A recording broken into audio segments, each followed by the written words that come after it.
আল্লাহর হাবিব ডাক দেয়া বলে, তালহা রে,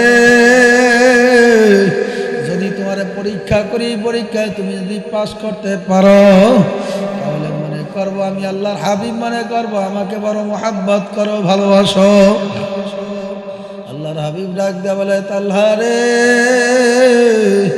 ওই যে তোমার বাবার দেখা যায়, ওই যে মাজার ভিতরে তোমার কোমরের ভিতরে তরবারিটা দেখা যায়, ধারালো তরবারিটা নিয়ে তোমার বাবার গর্দান কাইটা যদি আমি আল্লাহর হাবিবের দরবারে হাজির করতে পারো তাহলে মনে করবো সত্যি সত্যি তুমি আমার বড় মোহাব্বত করো। আল্লাহর হাবিব এই কথা বলতে দেরি, তালহা রাদিয়াল্লাহু তাআলা আনহু কোমর থেকে মাজাতে ধারালো তরবারিটা বের করিয়া বাবার গর্দান কাটার জন্য যখন দৌড় মারছে, আল্লাহর হাবিব ডাক দিয়া বলে, তালহা,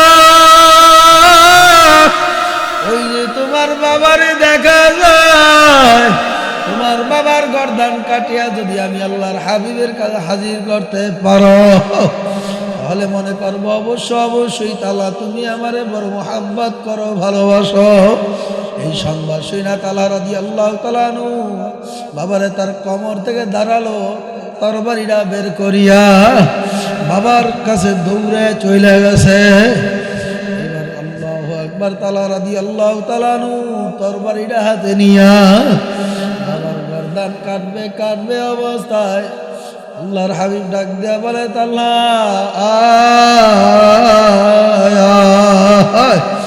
আমি নবীর দরবার তো এমন দরবার না, আমি নবীর আদর্শ তো এমন আদর্শ না যে আদর্শের ভিতরে সন্তান যায় বাবার গর্দান কাটবে। আমি নবীর আদর্শ তো এমন আদর্শ নাই, আমি নবীর আদর্শ হইল সন্তানের মধ্যে আর বাবার মধ্যে যে ফাঁকা আছে, আমি নবীর আদর্শ হইল বাবার সঙ্গে আর সন্তানের সঙ্গে মিলাই দেওয়ার আদর্শ। কথা ঠিক না বা ঠিক জোরে কর। আল্লাহ রাসূল বলে, আদ-দুনিয়া জিফাতু ওয়া তালিবা ওয়া তালিবুহা কিলা, দুনিয়ার ভিতরে একদল পাগল আছে, আদ-দুনিয়া জিফাতু ওয়া তালিবুহা কিলা, যারা নাকি দুনিয়ার পিছনে দৌড়ায়, যারা নাকি সম্পদের পিছনে দৌড়ায়, আল্লাহর হাবিব বলে তারা হইল দুনিয়ার কুত্তা। আল্লাহর হাবিব বলে, একটা গরু যখন মারা যায় ওই গরুটা সাগরের ভিতরে নিয়ে জঙ্গলের ভিতরে নিয়ে ফালাইয়া দেয়, এটা মাটির ভিতরে গাইরা রাখে। ওই মরা গরু খাওয়ার জন্য বাবারে কুকুর দৌড়ায়, চিল দৌড়ায়, কাক দৌড়ায়, জঙ্গলের বিভিন্ন পশু পাখি দৌড়ায়। ওই মরা গরু খাওয়ার জন্য কোনো ভালো মানুষ, কোনো ভালো প্রাণীও দৌড়ায় না। কি বলেন, কথা ঠিক না? আল্লাহর হাবিব বলে, যারা দুনিয়ার মোহাব্বতে দুনিয়ার সম্পদের পিছনে দৌড়ায় তারা হইল দুনিয়ার কুত্তা। এ দুনিয়াদার পাগল আমার বাবারা, আমার মাওলার পরিচয় না তারপর আমার মাওলার কবরে যাও। দুনিয়ার জিন্দেগি দেখতে না দেখতে শেষ হয়ে যাবে, আখিরাতের জিন্দেগি, পরকালের জিন্দেগি একবার শুরু হবে আর কোনোদিন শেষ না। এ বাংলা ফরিদপুরের বাবারা, কারো কারোর জন্য জীবনের শেষ মাহফিল হইতে পারে, এজন্য তোমাদের হাত ধরিয়া বলিয়া থুয়া যাই, পাও ধরিয়া বলিয়া থুয়া যাই, মানো না মানো এটা তুমি বুঝবা আর তোমার মাওলায় বুঝবে। এ আল্লাহর বান্দারা, পর্দালের মা আমার বোনেরা, আল্লাহর হাবিব মান আরাফা নাফসাহু ফাকাদ আরাফা রাব্বাহু, যে নিজের নিজে চিনতে পারল সে আমার মাওলাকেও চিনতে পারছে। কথা ঠিক না বা ঠিক জোরে কর। যে নিজের নিজে চিনতে পারে নাই সে আমার মালিকেরও কিন্তু চিনতে পারে না। এখনো পর্যন্ত নিজের নিজে বিশ্বাস করতে পারলাম না, এখনো পর্যন্ত নিজের কাছে আমি এখন পর্যন্ত আমি বিশ্বাস হইতে পারি নাই। আল্লাহর হাবিব বলে, দুনিয়াদার বান্দা বান্দিরা, মান আরাফা নাফসাহু, যে নিজের নিজে চিনতে পারছে, মান আরাফা নাফসাহু ফাকাদ আরাফা রাব্বাহু, সে আমার মাওলাকেই চিনছে। আর যে নিজের নিজে চিনতে পারে না, সে আমার মাওলাকেও চিনতে পারে না। দুনিয়ার ভিতরে একদল মানুষ দুনিয়ার ভিতরে বিচরণ করে, আবার একদল মানুষ দুনিয়ার ভিতরে দৌড়ায়। কেউ বা টাকা কামাই করার জন্য দৌড়ায়, কেউ বা অট্টালিকা অর্জন করার জন্য দৌড়ায়, কেউ বা ক্ষমতায় যাওয়ার জন্য পাগল, কেউ বা সম্পদ অর্জন করার জন্য পাগল, কেউ বা দুনিয়ার জন্য বাবারে পাগল, কেউ বা সুন্দরী নারী বিবাহ করার জন্য পাগল, কেউ বা দালান কুড়া করার জন্য পাগল, কেউ বা গাড়ি করার জন্য বাড়ি করার জন্য পাগল। আর একদল বান্দা বান্দি দুনিয়ার মধ্যে বিচরণ করে, যারা নাকি আমার মাওলার পাগল, যারা আমার মাওলার পাগল। তারা গাড়ি চায় না, বাড়ি চায় না, সুন্দর নারী চায় না বাবারা। তারা অট্টালিকার জন্য পাগল না, তারা ক্ষমতার জন্য পাগল না। তারা তালাশ করে আমার মাওলায় কই, আমার মাওলার কোথায় গেলে আমার মাওলার পরিচয় পাবো। এই দুনিয়াদার পাগল আমার বাবারা। সাহাবা একরাম আল্লাহর নবীরে কেমন মহাব্বত করছে, কেমন ভালোবাসে। ছোট্ট সাহাবী তালহা ইবনে বারা রাদিয়াল্লাহু তাআলা আনহু বাবারে বাবার সঙ্গে তালহা রাদিয়াল্লাহু তাআলা আল্লাহর হাবিবের দরবারে মজলিসে গেল। তালহা রাদিয়াল্লাহু তাআলা তার বাবা বারা রাদিয়াল্লাহু তাআলার হাত ধইরা আল্লাহর হাবিবের মজলিসে যা বসছে। বারা রাদিয়াল্লাহু তাআলা কে এমন কি আমল আল্লাহর হাবিব বাবারে সবক দিয়া দিছে। মজলিস শেষ হয়ে গেছে, এবার তার সন্তান তালহাকে নিয়ে বারা রাদিয়াল্লাহু তাআলা রওনা করছে।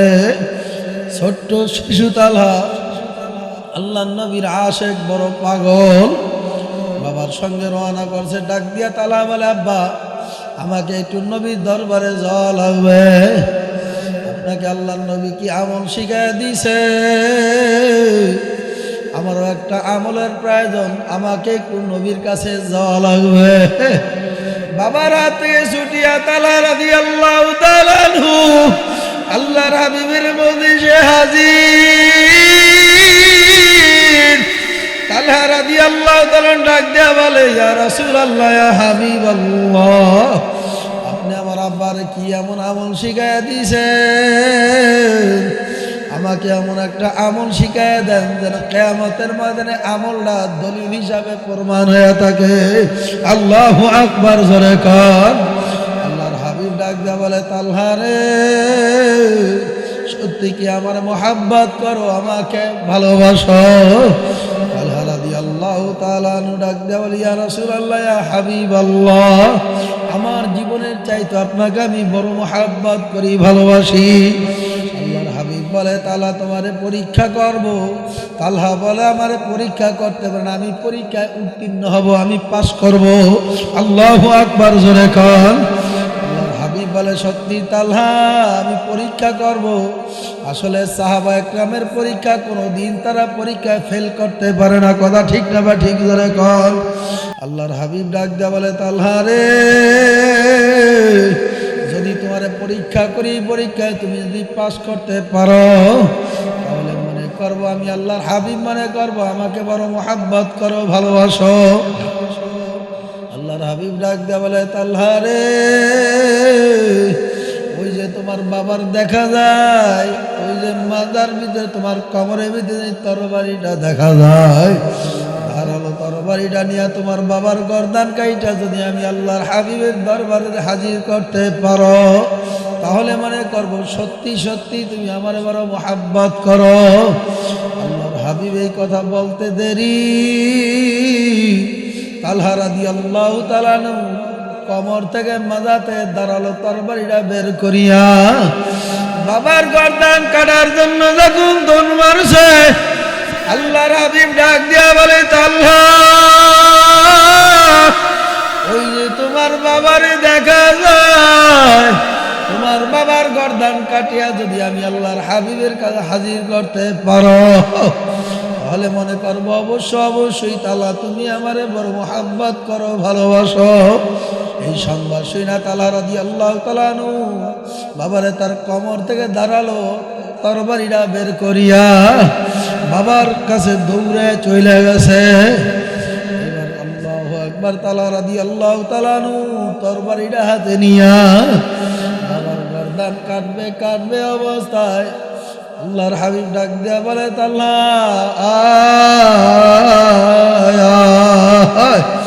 আমি নবীর দরবার তো এমন দরবার না, আমি নবীর আদর্শ তো এমন আদর্শ না যে আদর্শের ভিতরে সন্তান যায় বাবার গর্দান কাটবে। আমি নবীর আদর্শ তো এমন আদর্শ নয়। আমি নবীর আদর্শ হইল সন্তানের মধ্যে আর বাবার মধ্যে যে ফাঁকা আছে, আমি নবীর আদর্শ হইল বাবার সঙ্গে আর সন্তানের সঙ্গে মিলাই দেওয়ার আদর্শ। কথা ঠিক না বা ঠিক জোরে কর। আল্লাহর হাবিব ডাক দিয়া বলে, তাআলা বুঝার আর বাকি নাই, আমারে বড় মোহাব্বত করো, ভালোবাসো। তালহা রাদিয়াল্লাহু তাআলা আনহু নবীর দরবারে বাবারে চলে আসে। আল্লাহর হাবিব ডাক দিয়া বলে, তালহা আমি বড় তোমারে মোহাব্বত করি, ভালোবাসি। এই সংবাদ পাওয়ার পরে আল্লাহর হাবিবের সঙ্গে কথাবার্তা শেষ কইরা তালহা রাদিয়াল্লাহু তাআলা বাড়িতে চলিয়া যায়। কিছুদিন পরে আল্লাহর হাবিব সংবাদ পাইছে তালহা নাকি অসুস্থ হয়ে গেছে। তার ছোট চাবি, তার প্রিয় আশেক, আল্লাহর হাবিবের প্রিয় আশেক তালহা রাদিয়াল্লাহু তাআলা কয়েকদিন পরে বাবারে অসুস্থ হয়ে গেছে। এই অসুস্থতার সংবাদ শুনি আল্লাহর হাবিব তালহা রাদিয়াল্লাহু তাআলা বাড়িতে দৌড়ে চলে গেছে। বাড়িতে যাওয়ার পরে দেখে তালহা রাদিয়াল্লাহু তাআলা মুমূর্ষু অবস্থায় জমিনের ভিতরে পইরা নড়াচড়া করতে পারে না, কথাও বলতে পারে না। আর আব্বার হাত ধইরা ওসিয়াত কইরা গেল, বাবা আমি তালহা মনে আর বেশি দিন বাঁচব না, আমার নবীর একটু খবর দাও। আল্লাহর হাবিবের সংবাদ দিছে। আল্লাহর হাবিব আইসা বাসায় দেখে তালহা রাদিয়াল্লাহু তাআলা অসুস্থ, কথা বলতে পারে না, লড়াচড়াও করতে পারে না। তালহা রাদিয়াল্লাহু তাআলার বাবা বরাকে আল্লাহর হাবিব ওসিয়াত কইরা গেছে, বরা রাদিয়াল্লাহু তাআলা আনহু আমার এই ছোট আশেক তালহা বুঝি বেশি দিন আর দুনিয়ায় বাঁচবে না। আমার এই তালহা যদি মারা যায় আমি নবীর খবর দিবা। আমি আল্লাহর হাবিব তালহা রাদিয়াল্লাহু তাআলা দাফন কাফন করব। আমার এই ছোট্ট আশেকরে আমি নিজে হাতে গোসল করাইয়া আমি তারে দাফন কাফন শেষ করব। এই সংবাদ নিয়ে পরামর্শ নিয়ে আল্লাহর হাবিব বিদায় নিয়ে চলে গেছে। তালহা রাদিয়াল্লাহু তাআলা তার বাবার হাত ধইরা ওসিয়াত করলো, এ আমার প্রাণের বাবা, আমি আল্লাহর হাবিবের কলিজার টুকরা একটা চাবি, আমার আল্লাহর হাবিব বড় মোহাব্বত করে, ভালোবাসে। আমি তালহা যদি দিনের বেলা মারা যায় আমার নবীর সংবাদ দিবা, আমার নবী আমার দাফন কাফন শেষ করবে। এ আমার পিতায়, আমার বাবা, আমি ওসিয়ত করিয়া গেলাম আমি যদি তালহা রাত্রে বেলা মারা যায় আমার নবীর খবর দিবা না। আমার নবী যখন আমি তালহার মৃত্যু সংবাদ শুনিয়া আমাকে দেখার জন্য আসবে, আমাকে দাফন কাফনের জন্য যখন বাড়ি থেকে রওনা করবে, ওই রাস্তা দিয়া যখন আসবে ওই মক্কার বেঈমানরা যখন আমার নবীর আক্রমণ করবে, কিয়ামতের ময়দানে দিয়ে আমার মাওলা জিজ্ঞাসা করে, তালহা ওর দাফন কাফন করার জন্য আমার বন্ধু রওনা করেছিল, ওই বেঈমানরা আমার নবীর আমার বন্ধুরে আক্রমণ করছে। আমার মালিক যদি কিয়ামতের ময়দানে জিজ্ঞাসা করে, তালহা আমি আল্লাহর কাছে কি হিসাব দিব? তালহা রাদিয়াল্লাহু তাআলা বাবার ওসিয়াত কইরা গেল, আমার পিতা আমি তালহা যদি দিনের বেলা মারা যাই আমার নবীরে সংবাদ দিবা, আর আমি তালহা যদি রাত্রে বেলা মারা যাই আমার নবীরে খবর দিবা। কিছুদিন যাওয়ার পরে তালহা রাদিয়াল্লাহু তাআলা আনহু বাবারে রাত্রে বেলা দুনিয়া থেকে বিদায় হয়ে চলে গেল। তালহা রাদিয়াল্লাহু তাআলা আনহুকে দাফন কাফন শেষ করলো। আল্লাহর হাবিব সংবাদ পাইছে তালহা নাকি আশেক নাকি মারা গেছে। তালহার বাবা বরা রাদিয়াল্লাহু তাআলা আনহু সংবাদ দিল। বরা রাদিয়াল্লাহু তাআলা আনহু আল্লাহর হাবিবের দরবারে যায় উপস্থিত। আল্লাহর হাবিব ডাক দিয়া বলে, বরা রে আমার ছোট আশেক নাকি দুনিয়া থেকে বিদায় হয়ে চলে গেল। আমি বলছিলাম আমার তালহা যখন দুনিয়া থেকে বিদায় হয়ে যাবে আমারে খবর দিবা। বরা রাদিয়াল্লাহু তাআলা আনহু আল্লাহর হাবিবের কাছে বলে, ইয়া রাসূলুল্লাহ, ইয়া হাবিবাল্লাহ, আপনারে আশেক ওসিয়াত কইরা গেছে দিনের বেলা যদি আমি তালহা মারা যাই আমার নবীরে খবর দিবা, আর আমি তালহা যদি রাত্রে বেলা মারা যায় আমার নবীর খবর দিবা না। আমার নবী যদি রাত্রে মারা যায় আমার নবী যখন রাস্তা দিয়ে আসবে বেঈমানরা যখন আক্রমণ করবে এইটা একটা দলিল হিসাবে কিয়ামতের ময়দানে থাকবে। আর আমার মাওলা যখন ডাক দেয়া বলবে, তালহা ওর ইজ্জত রক্ষা করার জন্য যখন আমার বন্ধু রাস্তা দিয়ে রওনা করছে, আমার বন্ধুরে যখন বেঈমানরা আক্রমণ করবে আমি তালহা কিয়ামতের ময়দানে আমার মাওলার কাছে কি জবাব দিব, কি হিসাব দিব, এই চিন্তা আমি বেহুশ হয়ে গেছে যাব।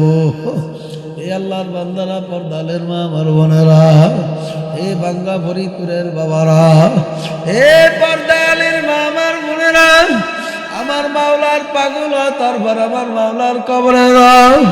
আল্লাহর হাবিব তালহার ইন্তেকালের খবর শুইনা তালহা রাদিয়াল্লাহু তাআলা গোরস্থানে যাইয়া দুই হাত উঠায় আল্লাহর হাবিব দোয়া করে, মাবুদ গো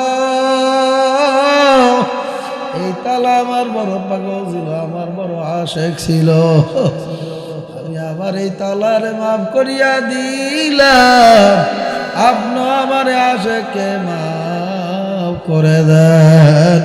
আমার মালিকও বান্দা, আমার মালিকও তালহাকে মাফ করিয়া দিছে। আল্লাহু আকবার জোরে কর। এ ফরিদপুরের বাবারা, বাঙ্গা ফরিদপুরের বাবারা, আমার মাওলার পরিচয় নাও, তারপর আমার মাওলার কবরে যাও। আমার মাওলা কেমন দয়ার মাওলা, আমার মাওলা কেমন দয়ার মাওলা। এ দুনিয়াদার পাগল আমার বাবারা, যত আল্লাহর ওলিরা দুনিয়া থেকে বিদায় হয়ে গেছে এমন কোন আল্লাহর ওলিদের ঘটনা নাই যারা আমার মাওলার ভয় জাহান্নামের ভয়তে কান্দে না। ওসমান গনি রাদিয়াল্লাহু তাআলা যখন কবরের পাশ দিয়ে হাঁটত, বাবারে কবর দেখলাম রে ভুয়া ভুয়া মাও কইরা কান্ত। লোকেরা বলতো, আমিনুল মুমিনিন, আপনি কবর দেখলে এমন কেন অস্থির হয়ে যায়? আপনি কবর দেখলে তো কেন কান্না ভাঙ্গা পড়ে? ওসমান রাদিয়াল্লাহু তাআলা ডাক দিয়ে বলে, আমার সঙ্গীরা, আখিরাতের প্রথম নাম্বার গাটি হইল কবর। ওই প্রথম গাটি যদি আমি ওসমান গনি ঠকিয়া যাই, বাকি সামনের গাড়িতে আর জিতবার আশা নাই। ওসমান গনি রাদিয়াল্লাহু তাআলা এমন ভাবে কান্না শুরু কইরা দিছে, বাবারে কানতে কানতে বাবারে চোখের পানি পড়তে পড়তে গালে দাগ পুইরা গেছে। লোকেরা বলে, আমিনুল মুমিনিন, আপনার গালের কালো দাগ দেখতে তেমন একটা ভালো দেখা যায় না, আপনি মলম ব্যবহার করেন, ঔষধ ব্যবহার করেন, আপনার গালের কালো দাগ ভালো হয়ে যাবে। ওসমান রাদিয়াল্লাহু তাআলা ডাক দেওয়ালা আমার সঙ্গীরা, কিয়ামতের ময়দানে যখন ইন্তেকালের পরে আমার মালিক আমার জিজ্ঞাসা করবে, ওসমান রে আমার দরবারে তুমি এমন কি আমল নিয়ে আসছো? আমি ওসমান রাদিয়াল্লাহু তাআলা কিয়ামতের ময়দানে বলবো, মাহবুব গো আপনার ভয় জাহান্নামের ভয়। আমি ওসমান কাঁদতে কাঁদতে গালের ভিতরে দুইটা কালো দাগ নিয়ে আসছি, আমি আর কোনো আমল করতে আমি পারি না। ওসমান রাদিয়াল্লাহু তাআলা ডাক দেওয়ালা আমার সঙ্গীরা, কিয়ামতের ময়দানে আমার মাওলাই উসিলাই আমারে মাফ করিয়া দিবে। বাবার রশিদ আহমদ গঙ্গাই রহমাতুল্লাহ আলাইহি রাস্তা দিয়ে হাঁটে আন্নারা ফেজা গুড়া ত্রিবিতে নিয়া দুই চোখের পানি বালায়া আমার মাওলার দরবারে কান্দার বলে, মাহবুব গো আমি রশিদ আহমদকে যদি না বানায়া আমার একটা আল্লাহু আকবার ছাগল বকরি যদি আমারে বানাইতা, আমার একটা গরু হাঁস মুরগি বানাইতা, দুনিয়ার মানুষ আমারে জবাই করে খায়া ফেলাইতো, আমার কোনো হিসাব হইতো না। আমাকে বানাইছো মানুষ, কিয়ামতের ময়দানে আমার মাওলা যদি জিজ্ঞাসা করে, রশিদ আহমদ আমার দরবারে কি আমল নিয়ে আসছো, আমি আমার মাওলার কাছে কি জবাব দিব? বাবারে যত আল্লাহর ওলিরা দুনিয়া থেকে বিদায় হয়ে কবরে চইরা গেছে, এমন কোন আল্লাহর ওলিরা নাই যারা কান্দে না। সমস্ত আল্লাহর ওলিরা বাবার দুনিয়ায় থাকতে এমন ভাবেই কাঁদছে। আমার মাওলার ভয় জাহান্নামের ভয় তো বাবারে আও মাও করিয়া কাঁদছে। এই দুনিয়াদার পাগল আমার বাবারা, পর্দালের মা আমার বোনেরা, এই দিন বাস্তবায়ন করতে যায় কত সাহাবা একরাম বাবারে জীবন দিয়েছে।